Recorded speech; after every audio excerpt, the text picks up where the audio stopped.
Hey Bianca, so I'm going to give you a little bit of feedback on your phase 3 with the colored version and your logo and the style guide. So one of the first things I noticed is you can see when your logo is small, especially how you have it with bordering the blue color.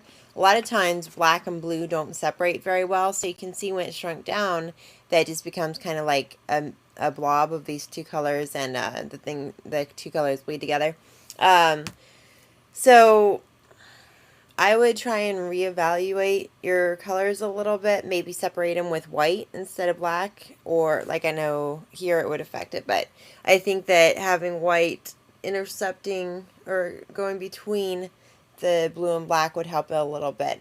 With your design, I know you were kind of like rushed towards the beginning, and I just, quickly told you to go with one concept and stuff. So it's not bad. If you were to redo this, I would like to see you do something a little bit different because the design itself is a little bit, not really boring, but it's a little bit on the plain side where I think you could do something a little bit cooler. But I know that we just kind of last minute, I said go with this one so that you didn't lose points on being late with the second part. As far as your color palette goes, I think that the red, white, and blue definitely fits it. Obviously, you don't want it to look too American, so maybe you were staying away from that, is why you didn't do the white.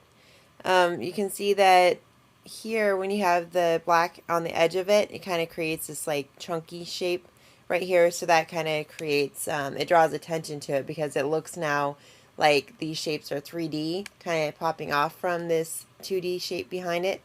So watch out for that. Also, when you have it on red, it looks a little bit like it's transparent instead of it being a solid color like here where you have this color on top of white.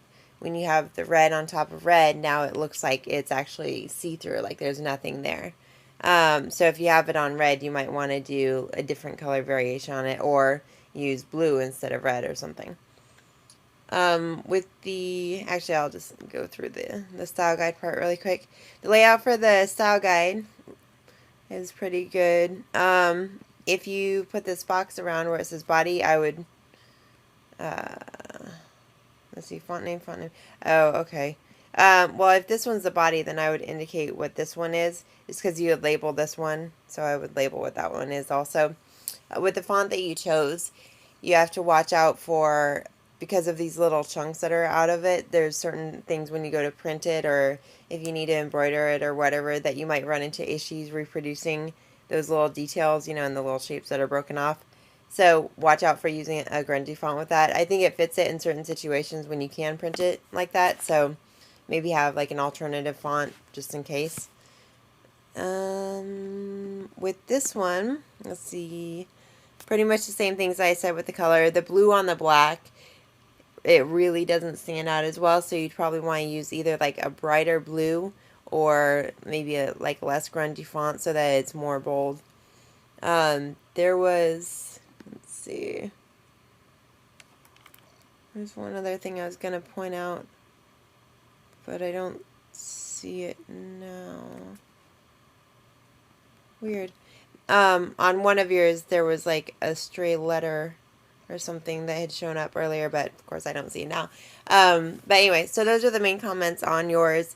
Is mainly, it ended up coming out okay going with this concept, but if you were to do it over, I would definitely say explore other concepts and find something that maybe works a little bit better for your company, and a different color palette and different layout for the way that the colors intersect so that they don't bleed together and then they pop out better off of the background.